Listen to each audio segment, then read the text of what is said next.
Janasena party అధినేత పవన్ కళ్యాణ్ పశ్చిమ గోదావరి జిల్లాలో కూటమి అభ్యర్థుల తరఫున ఎన్నికల ప్రచారానికి విచ్చేశారు. నరసాపురంలో వారాహి విజయవేరి సభకు హాజరయ్యారు. ఈ సందర్భంగా పవన్ కళ్యాణ్ ప్రసంగిస్తూ సీఎం జగన్ పై విమర్శనాస్త్రాలు సంధించారు. జగన్ ఈ మధ్యన సభల్లో ఎక్కువగా మాట్లాడుతున్నాడని అన్నారు. జగన్ కు ఒకటే చెప్తున్నా, జగన్ నువ్వు శివశివాని స్కూల్లో 10th ఇంటర్ పేపర్లు లీక్ చేస్తున్న సమయంలో నేను చేగువేరా గురించి చదువుతున్నా, నోవం చోమ్స్కీ వంటి పెద్దవాళ్ల గురించి చదువుతున్నా అని వ్యాఖ్యానించారు. నా దగ్గర నీ చిల్లర వ్యవహారాలు ఆపేసే. మీరు నన్ను బూతులు తిట్టినా, నన్ను నాన్న అన్నా నేను పట్టించుకోను. నేను చాలా తెగించిన వాణ్ణి. నా తెగింపు ఎంతో జగన్ కు తెలియదు. నువ్వు ఎంత అనుకుంటే అంతకు 10 ఎక్కువే ఉంటుందని పవన్ కళ్యాణ్ ఘాటు వ్యాఖ్యలు చేశారు. పులపర్తి ఆంజనేయుల గారి గెలుపే లక్ష్యం. మనకి గుండాగర్దీ చేసేవాడు రోజున మాట్లాడితే నేను కాపు సామాజిక వర్గానికి చెందిన వాడిని చెప్పి గంధిసీనుకి నోరెక్కువ అయిపోయింది ఈ మధ్యన. ఇందాకే చెప్పాను గంధిసీను, నేను నీలాంటి రౌడీలను చిన్నప్పటి నుంచి చూశాను. నేను గుర్తుపెట్టుకో, నువ్వు మర్యాదగా మాట్లాడితే నాకు ఓకే. అలాగే గంధిసీను వెనకుండే రౌడీ మూకలు కూడా చెప్తున్నాను, గుర్తుపెట్టుకోండి. మీరందరూ కూడా ఎవరైనా కావచ్చు, ఇబ్బంది పెట్టకండి ప్రజల్ని. మీరు ఏ కులమైనా కానీ నాకు అనవసరం. భీమవరం తాలూకు ప్రశాంతతని దయచేసి చెడగొట్టకండి. ఇది చాలా బలమైన మధ్య తరగతి అట్టడుగు వర్గాలు, బాగా డబ్బున్న వారు అందరూ కలిసిమెలిసి ఉంటున్న నియోజకవర్గం ఇది. అలాంటి నియోజకవర్గంలో గూండాగర్దీతోటి మీరు ఏదన్నా రాజ్యం మీకు చేస్తానంటే రోడ్డు మీదకి వచ్చి చొక్కా పట్టుకొని వెనక్కి మడిచి కొట్లాడటానికి నేను సిద్ధంగా ఉన్నాను. అంజిబాబు గారికి అండగా రేపు పొద్దున ఏదైనా చిన్న సమస్య వస్తే నేను చొక్కా మడిచి నేను వస్తాను రోడ్ల మీదకి. ఆ ధైర్యం మీకు ఇస్తున్నాను, ఆ మాట మీకు ఇస్తున్నాను. అలాగే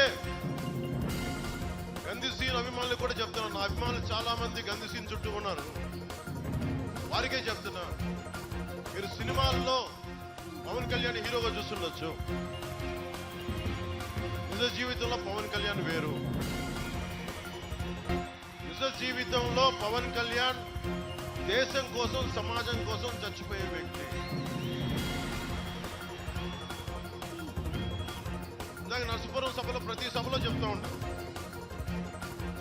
నేను గత పాలిటిక్స్ లోకి రావాలి అని నిర్ణయించుకున్న రోజు నుంచి ఈ రోజు దాకా, నేను చనిపోయేదాకా రోజుకి 24 గంటలు బతికితే సంతోషం అనుకుంటాను. ఎందుకు చెప్తున్నా, మీలాంటి భవిష్యత్తు, మీ బిడ్డల భవిష్యత్తుకు బాగుండాలంటే తెగించేవాడు ఒకడు కావాలి. గంధిసీను ఒకటే చెప్తున్నా, మీరెవరున్నా సరే మీ నాయకుడు జగన్ కూడా చెప్పు, మీ దగ్గర బ్లేడు బ్యాచ్లు ఉన్నాయో, గంజా బ్యాచ్లు ఉన్నాయో, అందరినీ తీసుకొని భీమవరంలో నువ్వు కోరుకున్న సెంటర్కి రా, నేను ఒక్కడే వస్తాను చెప్తాను. ఒక్కళ్ళు కూడా నేను వద్దని చెప్తున్నాను ఈ రోజున. అలాంటి రౌడీ మూకలను పెట్టుకొని నువ్వు రా, నేను ఒక్కడే వస్తాను భీమవరంలో. నువ్వు ఏ సెంటర్ కావాలంటే ఆ సెంటర్కి రా చెప్పు. పులివెందల నుంచి ఆ బాంబులు వేసే బ్యాచ్లను కూడా తెచ్చుకొని నీకు ఒక్కడే వస్తాను. నా పెద్ద నా తెగింపు మీకు తెలియదు.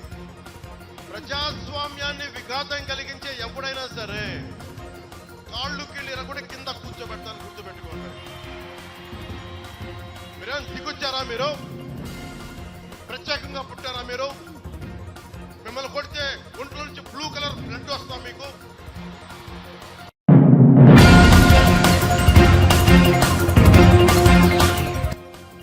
ఆంధ్రప్రదేశ్ అసెంబ్లీ ఎన్నికల్లో టీడీపీ, జనసేన, బీజేపీ కూటమికి మెగాస్టార్ మద్దతు ఇవ్వడంతో ఆశ్చర్యమేమీ లేదని వైఎస్సార్ కాంగ్రెస్ పార్టీ ప్రధాన కార్యదర్శి సజ్జల రామకృష్ణారెడ్డి వ్యాఖ్యానించారు. చిరంజీవి మాత్రమే కాదు, కూటమికి ఇంకా ఎంతమంది మద్దతు ఇచ్చినా తమ పార్టీకి నష్టం లేదని స్పష్టం చేశారు. ఎంతమంది కలిసి వచ్చినా కూటమికి కలిసొచ్చేది లేదని ఆదివారం మీడియాతో మాట్లాడారు. జనసేన అధినేత పవన్ కళ్యాణ్ ఇమ్మెచ్యూర్డ్ పొలిటీషియన్, ఆలోచన లేని, అవగాహన లేని రాజకీయ నాయకుడని సజ్జల రామకృష్ణారెడ్డి పేర్కొన్నారు. టీడీపీ అధినేత చంద్రబాబు కోసమే పవన్ కళ్యాణ్ పుట్టాడని, పార్టీ పెట్టి రాజకీయాల్లోకి వచ్చాడన్నారు. చంద్రబాబు బటన్ నొక్కితే పవన్ కళ్యాణ్ కదులుతాడని, ఆగిపోమంటే ఆగిపోతాడన్నారు. చంద్రబాబుతోనే పవన్ కళ్యాణ్ రాజకీయ అంకం ముగుస్తుందని పేర్కొన్నారు. ఏ రోజు మెచ్యూర్డ్గా మాట్లాడినాడు, ఏ రోజు ఒక నాయకుడిలాగా కానీ, ఒక స్పష్టత ఉన్న ఆలోచనల్లో స్పష్టత ఉన్న నాయకుడిగా కానీ పార్టీ అధినేత సంగతి వదిలేయండి. నేను అనేది ఒక నాయకుడిగా, లేదా నాయకుడు కావాలనుకునే ఒక వ్యక్తిగా తన ఆలోచనలో స్పష్టత ఎక్కలేదు. తాను ఎందుకు రాజకీయాలనేది వీటిలో అడుగు పెట్టాడో తెలియదు. బహుశా చంద్రబాబు నాయుడు కోసమే ఆయన పుట్టినట్టున్నాడు, చంద్రబాబు నాయుడు కోసమే ఆయన పెరిగినట్టున్నాడు, చంద్రబాబు నాయుడు కోసమే ఆయన అంకితమైనట్టున్నాడు జాతికి. బహుశా చంద్రబాబు నాయుడు ఆయన పార్టీ ఈ ఎన్నికలతో అంతం కావడంతో ఈయన రాజకీయ అంకం కూడా ఆయనకు ముగుస్తుందని నాకు అనిపిస్తుంది. ఎందుకంటే ఈయనకు వేరే తెలియదు. చంద్రబాబు నాయుడు ఎక్కడ బటన్ నొక్కితే ఏ రకంగా చెప్పాలో అదే చేస్తాడు, బటన్ నొక్కకపోతే ఆగిపోతాడు. ఆయన నోట్లోంచి వచ్చే మాటలు చంద్రబాబు నాయుడు ఏం చెప్పమంటాడో చెప్తాడు, వద్దంటే ఆగుతాడు. కాబట్టి వాటికి ప్రత్యేకమైన విలువ ఇవ్వాల్సిన అవసరం లేదు. ఆయన మెచ్యూర్డ్గా మాట్లాడతాడు అనుకో, దాన్ని విశ్లేషించడం కట్ట అంతగా మూర్ఖత్వం ఇంకోటి. శుభం, మరింత మంచిది. నాట్ అబౌట్ చిరంజీవి ఆరు ఇంకొకరు ఒక వ్యక్తిలో కాదు, మొత్తం శక్తులన్నీ ఏకమైనాయి ఆ పక్క. దానికి ఇంకొక ఇద్దరు వ్యక్తులు ఎక్కువ లోడ్ అయితే దానివల్ల ఒరిగేది. నిజంగా చెప్తున్నా కదా, ఈరోజు ఎంత హాయిగా ఉందంటే స్పష్టత ఉంది. ఆంధ్రప్రదేశ్ రాజకీయ స్క్రీన్ మీద, ఆ తెర మీద జగన్మోహన్ రెడ్డి గారు ఒక్కరు ఒకవైపు ఉన్నారు. మొత్తం తోడేళ్ళు, గుంట నక్కలు, నానా రకాల హైనాలు, ఇంకా ఏవో ఉన్నాయి ముళ్ళ పందులు అన్నీ కలిసి ఇంకో పక్క వచ్చినాయి. ఈ పక్క జగన్మోహన్ రెడ్డి గారు ఒకరు, జనం అంతా ఇటున్నారు. ఆ పక్క వాళ్ళందరూ అధికారం కోసం ఉన్నారు. ఈయన అధికారం అంటే ఒక బాధ్యతగా, ప్రజలకు మమేకమై ప్రజలకు సేవ చేయడమే ఒక లక్ష్యంగా, ఓ మంచి రాష్ట్రంగా, అభివృద్ధి చెందిన రాష్ట్రంగా సంక్షేమం ద్వారా దీన్ని తీర్చిదిద్దాని లక్ష్యంతో ఈయన ఉన్నారు. ఈ స్పష్టత ఉండడం అనేది మాకు కలిసి వస్తుంది. ప్రజలు చూజ్ చేసుకోవడం సులభం అవుతుంది.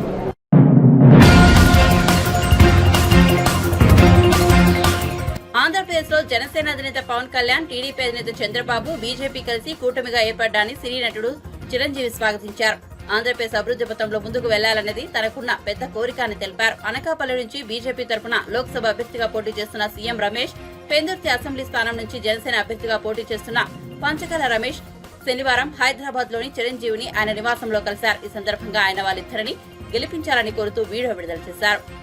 రాజకీయాల గురించి ప్రస్తావించడం అనేది చాలా సంవత్సరాల తర్వాత మళ్ళీ ఇదిగో ఇప్పుడే జరుగుతుంది. దానికి ప్రధానమైన కారణం తమ్ముడు పవన్ కళ్యాణ్, అలాగే చంద్రబాబు నాయుడు గారు తెలుగుదేశం నుంచి, బీజేపీ నాయకత్వం, వీళ్ళందరూ ఒక కూటమిగా ఏర్పడ్డారు. అది చాలా సంతోషం, మంచి పరిణామం. ఈ సందర్భంగా మరీ ముఖ్యంగా ఈ రోజున నేను ఇట్లాగా మాట్లాడడానికి ప్రధానమైన కారణం నా మిత్రుడు, చిరకాల మిత్రుడు సీఎం రమేష్, అట్లాగే పంచగల్ రమేష్ రాజకీయంగా అరంగేట్రం చేసింది నా బ్లెస్సింగ్స్ తోటి. అది తను. అలాంటి పంచగల్ రమేష్ అండ్ సీఎం రమేష్ గారు వీరు నాకు కావలసిన వాళ్ళు ఇద్దరు కూడాను అనకాపల్లి కాన్స్టిట్యున్సీలో ఎంపీ క్యాండిడేట్గా, అలాగే పెందుర్తి ఎమ్మెల్యే క్యాండిడేట్గా వీరు నిలబడటం అన్నది నాకు చాలా సంతోషంగా ఉంది. ఎందుకంటే ఇద్దరు చాలా మంచి వాళ్ళే కాకుండా సమర్థవంతులు. ఇలాంటి వాళ్ళు అలాంటి కాన్స్టిట్యున్సీకి, దాని అభివృద్ధికి ఎంతగానో దోహదపడతారు అనే నమ్మకం నాకు చాలా ప్రగాఢంగా ఉంది. ముఖ్యంగా సీఎం రమేష్ గారికి కేంద్రంతో ఉన్నటువంటి సంబంధాలు, అనుబంధం ఇది మరీ మరీ ప్రత్యేకం. నాకు అది ఎప్పటి నుంచో తెలుసు.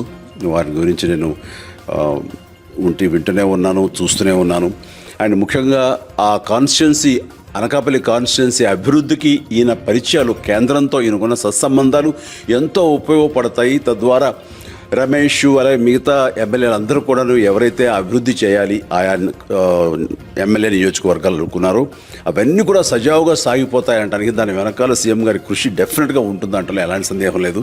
అండ్ వీరి నాయకత్వంలో మిగతా వాళ్ళ ఎమ్మెల్యేలు అందరూ కూడాను కలిసికట్టుగా అనకాపల్లి అభివృద్ధికి ఎంతగానో దోహదపడతారు అండ్ రిజల్ట్ చూపిస్తాడన్న ప్రగాఢ విశ్వాసం ఉంది. కాబట్టి వీళ్ళిద్దరి గురించి ఈరోజు ప్రస్తావిస్తున్నాను.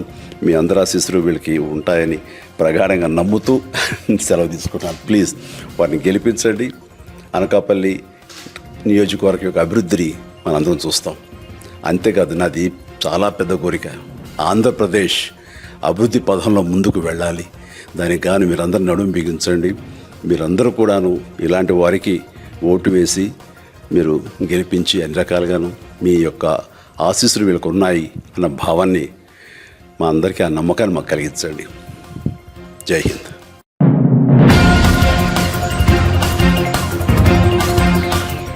మైలవరం నియోజకవర్గంలో ఆదివారం కీలక పరిణామం జరిగింది. టికెట్ విషయంలో భంగపడ్డ టీడీపీ సీనియర్ నేత దేవినేని ఉమామహేశ్వరరావుని టికెట్ దక్కించుకున్న వసంత కృష్ణప్రసాద్ కలిశారు. గొల్లపూడిలోని ఉమ కార్యాలయానికి వెళ్లి తన నామినేషన్ ఘట్టానికి హాజరు కావాలని వసంత కృష్ణప్రసాద్ కోరారు. హాజరవుతానంటూ ఉమా మాట ఇచ్చారు. ఈ సందర్భంగా మాట్లాడుతూ 5 ఏళ్లు పడ్డ కష్టాలను పక్కన పెట్టి చంద్రబాబును ముఖ్యమంత్రిని చేసేందుకు కృషి చేద్దామంటూ పార్టీ శ్రేణులకు దేవినేని ఉమా పిలుపునిచ్చారు. తెలుగుదేశం పార్టీ తీసుకున్న నిర్ణయం తనకు శిరోధార్యమని ఈ సందర్భంగా తెలిపారు.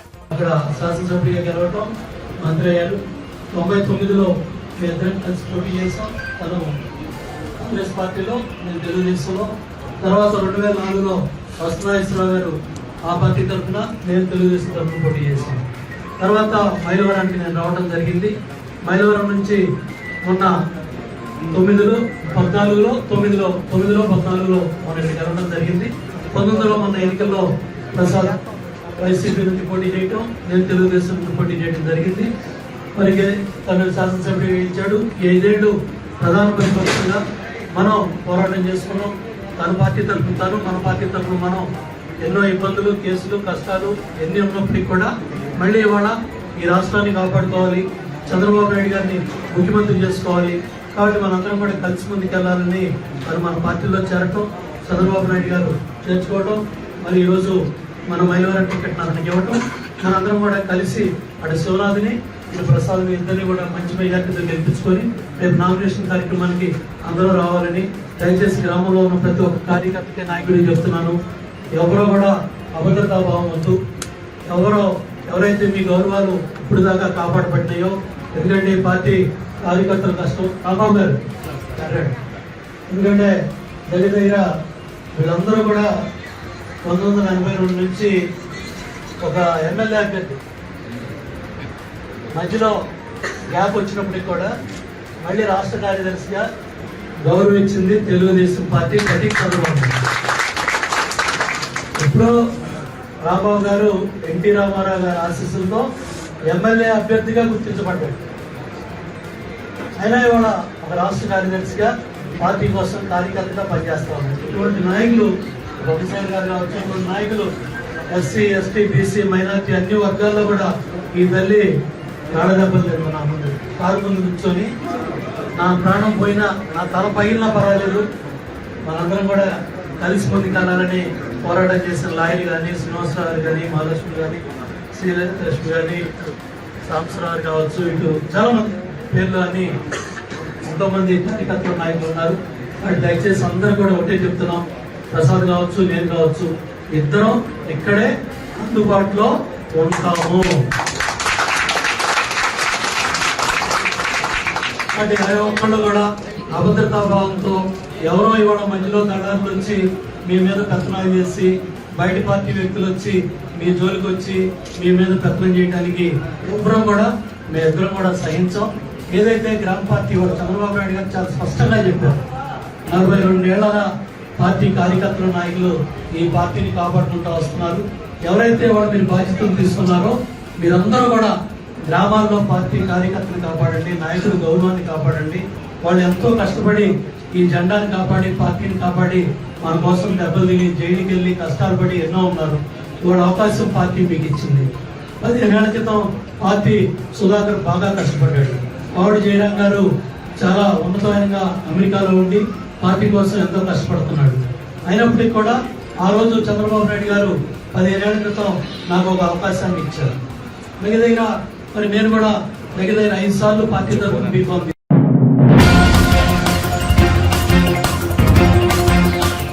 ఎన్నికల వేళ ఏమైనా మాట్లాడతామంటే సరికాదని బీజేపీ నేత రఘునందన్ రావు వ్యాఖ్యానించారు. తెలంగాణకు హాని చేసేవారు ఎవరైనా సరే ఉపేక్షించబోమని స్పష్టం చేశారు. బుద్ధిరాజులకు రేవంత్ రెడ్డి ఏం హామీలు ఇచ్చారో చెప్పాలని ప్రశ్నించారు. సీఎం రేవంత్ రెడ్డి బాధ్యతాయుతంగా మాట్లాడాలని అన్నారు. కేరళలో ఎన్నికల ప్రచారానికి వెళ్లి కమ్యూనిస్టులను విమర్శించిన రేవంత్ రెడ్డి తెలంగాణకు రాగానే కమ్యూనిస్టులను పొగుడుతున్నారని రఘునందన్ రావు పేర్కొన్నారు. ఆయన ఏం మాట్లాడతారో ఆయనకి అర్థం కావడం లేదని విమర్శించారు. ఆదిలాబాద్ లో మోదీని పెద్దన్న అన్నది రేవంత్ రెడ్డేనని వెల్లడించారు. రేవంత్ రెడ్డి గారు ఇలా మొదలు పెట్టిపోయింది కాబట్టి నేను కూడా ఆయనకు జర మొదలు పెట్టే పోదామని వచ్చిన. పట్నంకి ఎందుకు వచ్చినా అంటే మా ఊర్లో చెప్తే మేము ఊరోళ్ళం కదా, మళ్ళీ వస్తాయో రావు అని పట్నం దాకా వచ్చిన. మోడీ 10 ఏళ్లలో ఏం చేసిండో చర్చిద్దామా అన్నాడు. అన్న నేను రెడీ. ఒక్కరిని రమ్మంటే ఒక్కరిని వస్తా. 1968లో కట్టిన అమరవీరుల స్తూపం కాడికి రమ్మంటే వస్తా, లేదా కేసీఆర్ గారు కట్టిన అమరవీరుల స్తూపం దాకా వస్తా. 2004 నుంచి 2014 దాకా మన్మోహన్ సింగ్ గారు ప్రధానమంత్రిగా ఉన్న 10 ఏళ్ల కాంగ్రెస్ యూపీఏ 1 యూపీఏ 2 పాలనలో మీ పెద్దలు చేసినటువంటి మంచి పనుల గురించి ఏ నుంచి జడు దాకా కుంభకోణాల నుంచి చర్చించుదామంటే నేను వస్తా. లేదా నరేంద్ర మోడీ గారు మెదక్ ఏం చేసిరంటే 4 ముక్కలలో ఏం చేసినామో మేము సమాధానం చెప్తాం, మీ అధికారులను అడిగి నిజాలు ఉన్నాయో అబద్ధాలు ఉన్నాయో తెలుసుకోండి. మెదక్ రైల్వే స్టేషన్లో చర్చకు రెడీ, గజ్వేల్ రైల్వే స్టేషన్లో చర్చకు రెడీ, సిద్దిపేట రైల్వే స్టేషన్లో మేము చర్చకు రెడీ. ఆఖరికి నువ్వు నిలబడి మాట్లాడినటువంటి శివాజీ చౌరస్తాలో 765D అనే నేషనల్ హైవే బాలానగర్ దగ్గర నుంచి నర్సాపూర్ మీదుగా మెదక్ దాగేసినటువంటి 765D అనే నేషనల్ హైవే కూడా నరేంద్ర మోడీ గారు 2014 నుంచి 2024 మధ్యలో ఇచ్చిన నేషనల్ హైవేనే తప్ప ఇంకొకటి కాదు. రేవంత్ రెడ్డి గారు మీరు ఇంకొంచెం ముందుకు పోతే చర్చి కాంపౌండ్ దాటి కలెక్టర్ ఆఫీస్ నుంచి నువ్వు నామినేషన్ వేసి వచ్చిన కలెక్టర్ ఆఫీస్ నుంచి ముందటికెళ్ళిపోతుంటే ఇప్పుడు నడుస్తున్న కొత్త రోడ్డు కూడా రేవంత్ రెడ్డి గారు ఇవాళ మీ కారు ప్రయాణం చేసిన కొత్త రోడ్డు 765DG రోడ్ నెంబర్తో సహా చెప్తున్నా సార్. 765DG రోడ్ నెంబర్ 1600 కోట్లు. రేవంత్ రెడ్డి గారు 1600 కోట్లు మెదక్, రామాయంపేట, దుబ్బాక, సిద్దిపేట నుంచి ఎల్కతుర్తి దాకా నేషనల్ హైవే నెంబర్ 765DG 1600 కోట్ల రూపాయలతోటి గౌరవనీయులు నరేంద్ర మోడీ గారు తన 10 ఏళ్ల పాలనలో మా మెదక్ పార్లమెంట్కి ఇచ్చినటువంటి విషయం మీరు మర్చిపోతున్నారు. గజ్వేల్ కు రైల్వే స్టేషన్ ఇచ్చినాం. మీ యూపీఏ 1 హయాంలో రేవంత్ రెడ్డి గారు 2005 నాటి రైల్వే శాఖ మంత్రి లాలూ ప్రసాద్ యాదవ్ గారు కేంద్ర రైల్వే శాఖ మంత్రిగా బడ్జెట్ లో చదివిండు. ఏమని? తూప్రాన్ దగ్గర ఉన్న మనోహరాబాద్ దగ్గర నుంచి గజ్వేల్, సిద్దిపేట, సిరిసిల్ల మీదుగా పెద్దపల్లి రైల్వే లైన్ వేస్తామని 330 కోట్లు రైల్వే బడ్జెట్ లో ప్రకటించిండు Lalu Prasad Yadav. UPA 1 2005 railway budget లోపల ప్రకటించి మీరు తట్టడు మన్ను 2016 దాకా తీయకపోతే 2016లో నరేంద్ర మోడీ గారు గజ్వేల్కి వచ్చి మిషన్ భగీరథ కార్యక్రమాన్ని ప్రారంభించిన రోజు శిలాఫలకం వేస్తే 2016లో శిలాఫలకం వేస్తే 2023 వరకే గజ్వేల్ రైలు వచ్చింది, సిద్దిపేటకు రైలు వచ్చింది, 2 రైల్వే స్టేషన్లు కట్టినాం. నిర్మాణాత్మకమైనటువంటి అభివృద్ధిని మెదక్ జిల్లా ప్రజలకు ఇచ్చింది భారతీయ జనతా పార్టీ నరేంద్ర మోడీ గారి నాయకత్వంలోనే తప్ప ఇంకెక్కడ కాదు. అన్న నేను నువ్వు చెప్పినట్టు అబద్ధాలు చెప్తలేను. బిహెచ్ఎల్ మేమే తెచ్చినాం, ఇక్రిసాట్ మేమే తెచ్చినాం, ఐడిపిఎల్ మేమే తెచ్చినాం, బీడీఎల్ మేమే తెచ్చినామని మీరు దేని కంపెనీలని మీరు క్లెయిమ్ చేసుకుంటారు. కానీ అన్న నేను ఇచ్చిన 765D నరేంద్ర మోడీ గారు ప్రధానమంత్రి అయినాక బాలానగర్ లో మొదలైంది, మెదక్ లో ముగిసింది, రోడ్డు పూర్తిగా కంప్లీట్ అయింది. ఇవాళ కొత్తగా నడుస్తున్న 7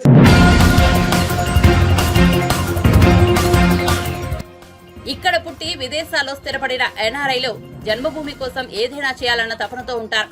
అలాంటి వారిని కూడా ఈ చంద్రబాబు, పవన్ కళ్యాణ్ తమ విష ప్రచారంతో మారుస్తారా? వాళ్లను ఆంధ్ర రాష్ట్రానికి రప్పించి కులాల్ని రెచ్చగొట్టి మీ డబ్బంతా ఇక్కడకు తెచ్చి ఓటుకు 6,000 నుంచి 10,000 పెట్టండి, ఒక్కొక్కరు 10 వైఎస్ఆర్సీపీ కుటుంబాలను మార్చారని ప్రచారం చేస్తూ ఓట్ల రాజకీయం చేస్తారా అంటూ వైఎస్ఆర్సీపీ ఎమ్మెల్యే మహమ్మద్ అబ్దుల్ హఫీజ్ ఖాన్ మండిపడ్డారు. నోటుతో రాజకీయం చేయాలని చెప్పి తెరలేపారు. ఎంత దుర్మార్గం ఇది! చదువుకున్న వాళ్ళు ఎన్ఆర్ఐస్ మార్పు తీసుకొని రావాలంటే మేనిఫెస్టో పరంగా పోవాలి, ప్రజల మనసు గెలిచే విధంగా పోవాలి. కానీ వాళ్ళని కూడా తప్పుదోవ పట్టించి కులం పేరుతో రెచ్చగొట్టి వాళ్ళని కూడా ఈరోజు ఆంధ్రప్రదేశ్ రాష్ట్రానికి తీసుకొని వచ్చి ఓటుకి 6,000 రూపాయలు అయినా ఖర్చు పెట్టండి, కానీ ఒక 10 వైసీపీ ఫ్యామిలీని మీరు మార్చండి అని చెప్పి ప్రత్యేకంగా వాళ్ళ పార్టీ ఆఫీస్లో మాట్లాడుతున్న జయరాం గారు, యుఎస్ ఎన్ఆర్ఐ టీడీపీ కన్వీనర్, మీకు వీడియోలో ఇప్పుడు చూపిస్తాను. నిన్న కోనేరు సురేష్ గారిది చూపించినాం, ఈ రోజు మీకు జయరాం గారిది చూపిస్తున్నాం. ఎంత అనైతికమైన రాజకీయం చేస్తున్నాడో చంద్రబాబు నాయుడు గారు అనేది మీరు చూసుకోవాల్సిన అవసరం ఉంది.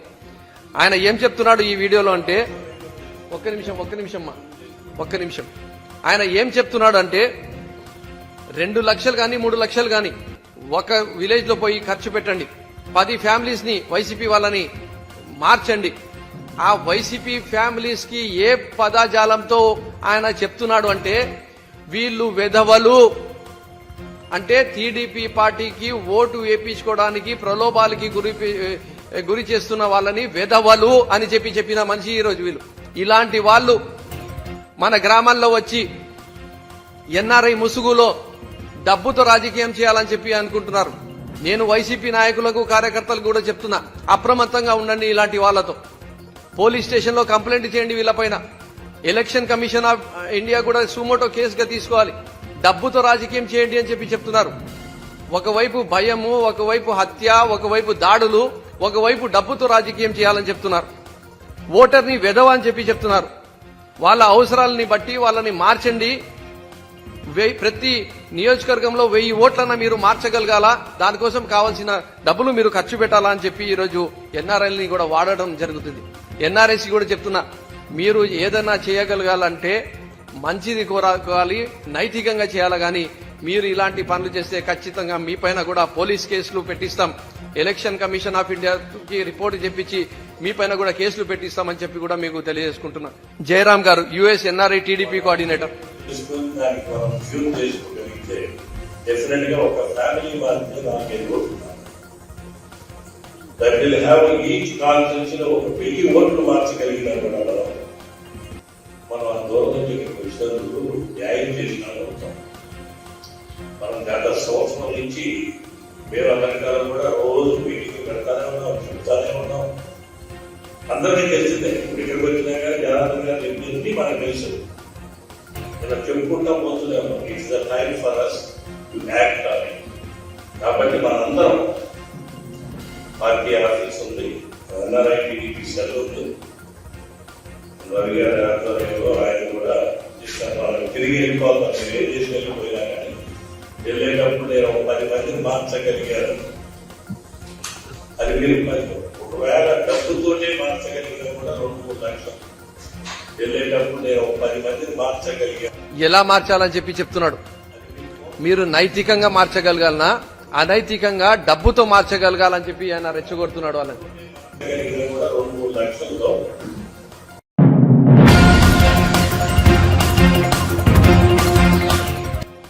బహిరంగ సభలో సీఎం రేవంత్ అభ్యంతరకర భాష వాడుతున్నారని, సీఎం అని ఇచ్చిన హామీలను మర్చి తిట్ల పురాణం అందుకున్నారని బీఆర్ఎస్ ఎమ్మెల్యే కేపీ వివేకానంద విమర్శించారు. తెలంగాణ భవన్లో ఆయన మీడియా సమావేశం నిర్వహించారు. ఈ సందర్భంగా ఆయన మాట్లాడుతూ 4 నెలలకే రేవంత్ ప్రజల విశ్వాసం కోల్పోయారన్నారు. దేశవ్యాప్తంగా కాంగ్రెస్ ఉనికి కోల్పోయిందన్నారు. 6 గ్యారంటీల పేరుతో ప్రజలను మోసం చేశారని, ఎన్నికల ప్రచారంలో కాంగ్రెస్ నేతలు ప్రజలకు అఫిడవిట్లు ఇచ్చారన్నారు. రేవంత్ రెడ్డి ఇచ్చిన హామీలను నెరవేర్చలేదని, పార్లమెంట్ ఎన్నికల్లో ఎంపీ స్థానాలు గెలవకపోతే సీఎం కుర్చీ పోతుందని రేవంత్ రెడ్డి భయపడుతున్నారని విమర్శించారు. గౌరవ ముఖ్యమంత్రి రేవంత్ రెడ్డి గారు వాడుతున్న భాష తీవ్ర అభ్యంతరకరంగా ఉన్నటి మాట మరి ప్రజలందరూ కూడా గమనిస్తూ ఉన్నారు. మరి వారు అసభ్యకరంగా అనాగరిక భాష వాడుకుంటూ అన్సివిలైజ్డ్ పద్ధతిలో వారు వ్యవహరిస్తూ ఉన్నారు. వారు ముఖ్యమంత్రి హోదాని మర్చిపోయి హోదా తగ్గట్టు మాట్లాడకుండా ఇంకా దిగజారుడు మాటలు మాట్లాడుతూ ఉన్నారు. దాన్ని బీఆర్ఎస్ పార్టీ తీవ్రంగా ఖండిస్తూ ఉన్నది.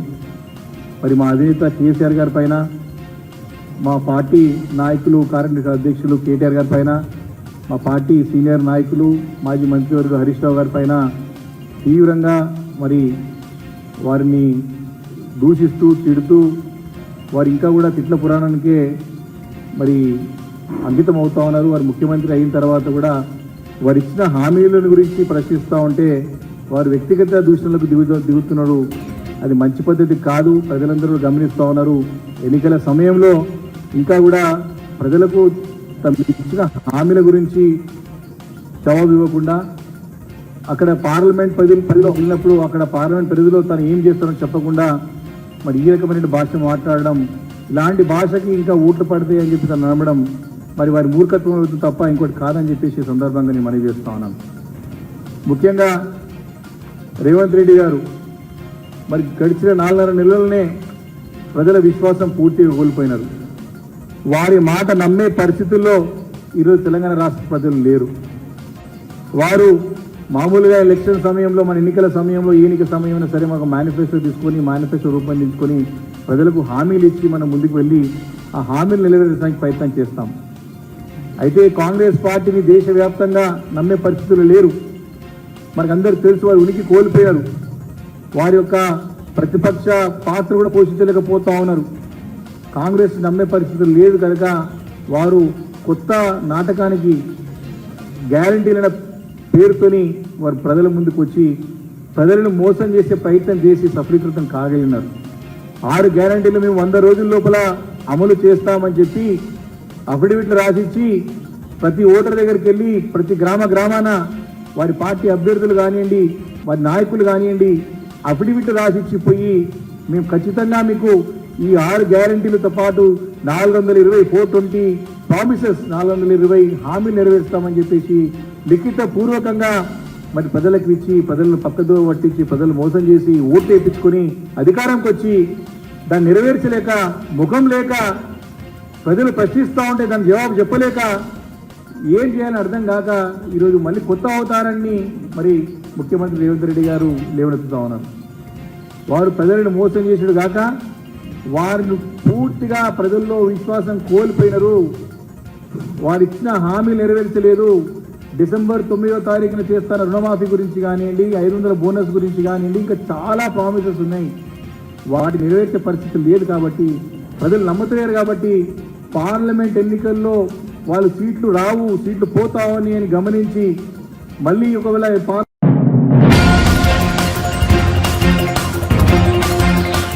వివేక హత్య కేసులో నిందితుడిగా ఉన్న అవినాష్ రెడ్డి నేర చరిత్ర గురించి ఆ పార్టీ అధ్యక్షుడు జగన్మోహన్ రెడ్డి ఎందుకు ఎన్నికల సంఘానికి నివేదిక ఇవ్వలేదని వివేక కుమార్తె సునీత ప్రశ్నించారు.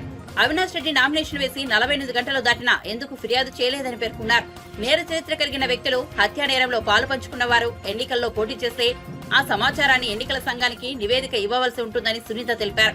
వైఎస్ఆర్ జిల్లా వేంపల్లి, చక్రాయపేట మండలాల్లో సునీత ఎన్నికల ప్రచారం నిర్వహించారు. ఈ సందర్భంగా ఆమె మీడియాతో మాట్లాడారు. కనీసం 3 సార్లు న్యూస్ పేపర్లలో పబ్లిసిటీ వచ్చేలా క్యాండిడేట్ తరపున పార్టీ ఎవరున్నారో వాళ్ళు ఈ ఇన్ఫర్మేషన్ 3 సార్లు న్యూస్ పేపర్లో పబ్లిష్ చేయాలి.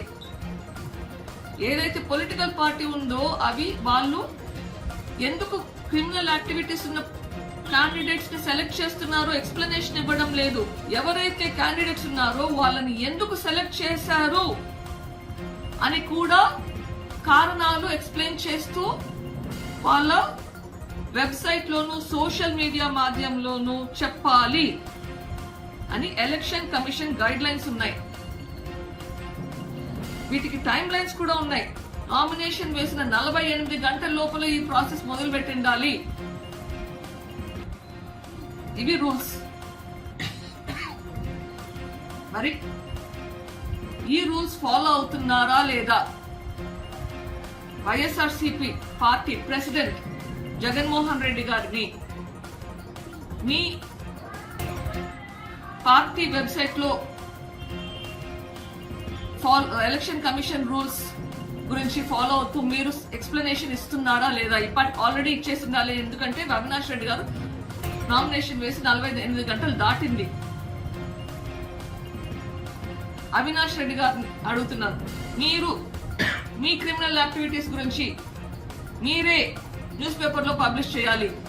నౌ ఇప్పుడు వచ్చిన ఆర్డర్ అగైన్ నాకు అఫీషియల్ గా రాలేదు. నాకు తెలిసిన దాని ప్రకారం దీనికి అగేన్స్ట్ అవుతుంది. మరి ఎట్లా ఫాలో అవుతారు? ఎలక్షన్ కమిషన్ రూల్స్ చాలా చాలా క్లియర్ గా ఉన్నాయి. ఇది ఫుల్ఫిల్ చేస్తారా లేదా అన్నది 72 గంటల్లో ఎలక్షన్ కమిషన్ కి సబ్మిట్ చేసి ఉండాలి. ఎందుకంటే ఎవరైనా ఏదైనా నిందితులు ఉంటే తప్పించుకోకూడదు.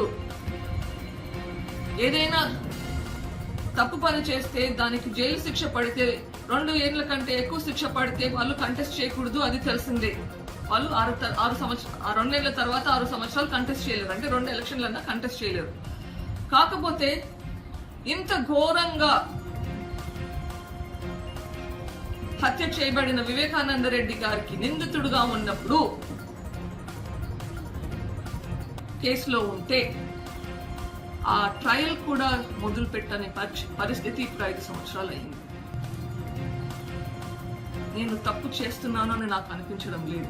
ఎందుకంటే ఎలక్షన్ కమిషన్ రూల్స్ ప్రకారం మనసా వాచ పాటిస్తే ఎవరైనా తప్పు చేసింటే ఆ ఇన్ఫర్మేషన్ ప్రజలకు తెలియాల్సిన అవసరం ఉంది.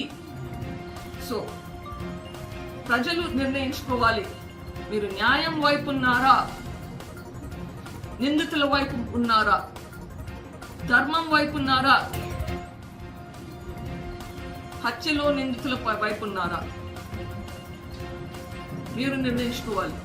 మీకోసం పోరాడిన, మీకోసం పనిచేసిన 4 దశాబ్దాలు పనిచేసిన వైఎస్ వివేకానంద రెడ్డి, వైఎస్ రాజశేఖర రెడ్డి గారు ఆత్మకు మీరు ఏం జవాబు చెప్పదలుచుకుంటున్నారు ప్రజలు ఆలోచించుకోవాలి. ఈ ఓటు న్యాయం కోసం.